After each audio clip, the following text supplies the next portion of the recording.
नमस्ते। आज का जो टॉपिक है ना, मास मीडिया एंड हिस्ट्री, ये कई बार थोड़ा सा कंफ्यूजिंग लग सकता है। पर यकीन मानिए, आज जब ये डिस्कशन खत्म होगा तो सब कुछ एकदम क्रिस्टल क्लियर हो जाएगा।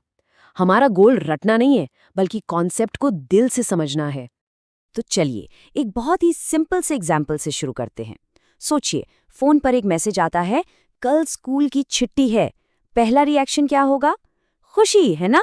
पर क्या हम एक सेकंड के लिए भी रुककर सोचते हैं कि ये खबर सच है भी या नहीं? बस यही छोटा सा सवाल, यही आज के हमारे पूरे डिस्कशन का सेंटर पॉइंट है। किसी भी इंफॉर्मेशन पर ट्रस्ट करने से पहले उसे वेरीफाई करना कितना कितना जरूरी है। तो आज हम कैसे आगे बढ़ेंगे? देखिए, हम इसी सिंपल से सवाल से शुरू करेंगे, फिर समझेंगे कि मास मीडिया आखिर इतना मैटर क्यों करता है।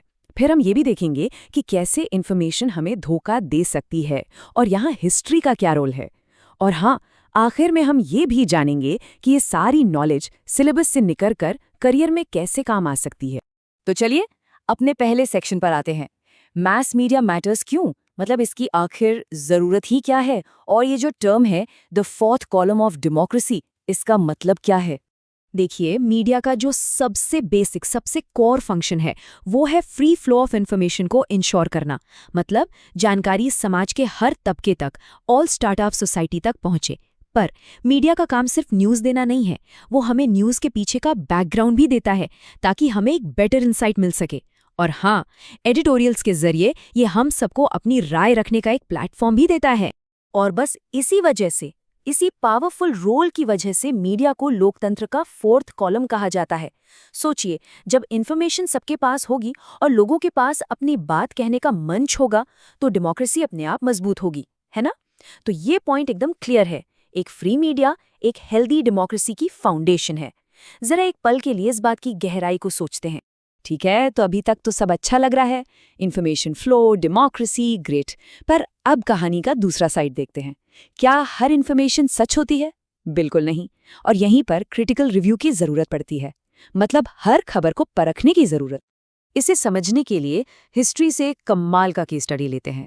ये कहानी है जर्मनी की एक बहुत बड़ी मैगजीन स्टर्न की, और कैसे वो हिस्ट्री की सबसे बड़े मीडिया होक्सेस में से एक का शिकार हुई।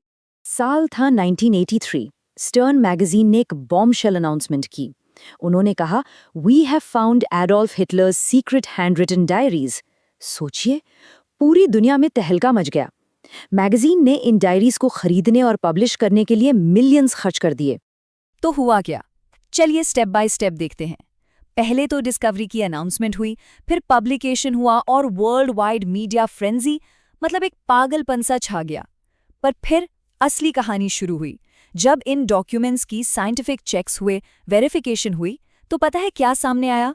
रेवलेशन ये था कि ये डायरीज पूरी तरह से फॉर्ज्ड थी, नकली, अ कंप्लीट फेक। जरा सोचिए, दुनिया की एक इतनी बड़ी, इतनी रिस्पेक्टेड मैगजीन और इतना बड़ा धोखा। ये केस हमें एक बहुत बड़ा सबक सिखाता है। कोई भी इन्फॉर्मेशन, चाहे वो कितने भी बड़े सोर्स से क्यों ना आ रही हो, उसे आंख बंद करके सच नहीं मान लेना चाहिए। तो इस पूरे एपिसोड से लेसन क्या है? लेसन बहुत सिंपल है। Always review information critically. हर जानकारी को आलोचनात्मक दृष्टि से देखना, उसे परखना, यही स्मार्ट थिंकिंग है। अब सवाल ये है कि भाई, इस हिटलर की डायरी वाली कहानी का आज की मीडिया से क्या लेना देना? अरे, बहुत गहरा कनेक्शन है। हिस्ट्री की नॉलेज ही वो टूल है, वो चश्मा है, जिससे हम आज के मीडिया को क्रिटिकली एनालाइज कर सकते हैं, सच और झूठ का फर्क समझ सकते हैं। पास्ट को समझे बिना प्रेजेंट को समझना इम्पॉसिबल है। और सुनिए, ये सिर्फ एग्जाम में अच्छे मार्क्स लाने के लिए नहीं है। हिस्ट्री की ये डीप अंडरस्टैंडिंग मीडिया की दुनिया में बहुत ही एक्साइटिंग प्रोफेशनल अपॉर्चुनिटीज के दरवाजे खोलती है। जैसे कि न्यूज़पेपर्स में आप 50 इयर्स अगो जैसे सुपर इंटरेस्टिंग कॉलम्स लिख सकते हैं। या फिर जब कोई बड़ी नेशनल न्यूज़ आती है, तो आप उसे हिस्टोरिकल कॉन्टेक्स्ट देकर रीडर्स को एक डीपर अंडरस्टैंडिंग दे सकते हैं। एडिटर्स की हेल्प कर सकते हैं पास्ट इवेंट से कंपैरिजन ड्रॉ करने में। फिर आता है रेडियो, जैसे आकाशवाणी। वहाँ on this day in history जैसे पॉपुलर प्रोग्राम्स बना सकते हैं। या जब किसी बड़ी हिस्टोरिकल इवेंट की एनिवर्सरी हो, तो आप एक्सपर्ट बनकर डिस्कशन का हिस्सा बन सकते हैं। नेशनल लीडर्स पर स्पेशल ब्रॉडकास्ट के लिए कंटेंट तैयार कर सकते हैं। और टेलीविजन, टीवी और सीरियल्स में तो हिस्ट्री एक्सपर्ट्स का रोल एब्सोल्युटली क्रूशल है।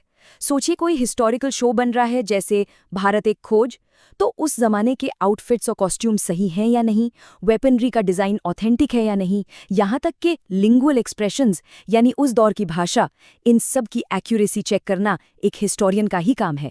और फिर है डिस्कवरी और हिस्ट्री जैसे स्पेशलाइज्ड चैनल्स।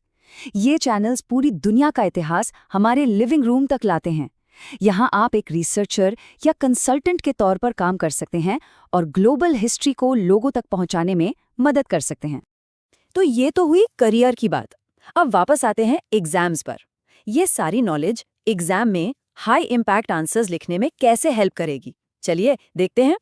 इस टेबल को ध्यान से देखिए। अगर सवाल आता है व्हाई रिव्यू मीडिया क्रिटिकली, तो आपका गोल्डन एग्जाम्पल क्या होगा? Exactly the forged Hitler diaries from Stern magazine. अगर मीडिया को फोर्थ कॉलम क्यों कहते हैं, ये पूछा जाए तो free flow of information to all strata of society and editorials जैसे की पॉइंट्स जरूर मेंशन करें। और प्रोफेशनल अपॉर्चुनिटीज के सवाल में न्यूज़पेपर्स, रेडियो, टेलीविजन और स्पेशल चैनल्स, ये चारों एग्जाम्पल्स आपके आंसर को बहुत स्ट्रांग बना देंगे। तो आज की पूरी बातचीत को अगर 2 लाइंस में समराइज करें तो वो ये है, हिस्ट्री सिर्फ पास्ट के बारे में नहीं है, ये मॉडर्न मीडिया वर्ल्ड का बैकबोन है, उसकी रीढ़ की हड्डी है। तो मैं इसी एक सवाल के साथ ये चर्चा समाप्त करता हूँ। अगली बार जब कोई हेडलाइन देखे तो उसमें कौन सा हिस्टोरिकल कॉन्टेक्स्ट ढूंढने की कोशिश की जा सकती है। अगर आज का ये डिस्कशन अच्छा लगा हो तो इसे लाइक ज़रूर करें। कोई भी डाउट हो तो कमेंट सेक्शन में पूछें और ऐसे ही और टॉपिक्स को समझने के लिए सब्सक्राइब करना ना भूलें। Thank you.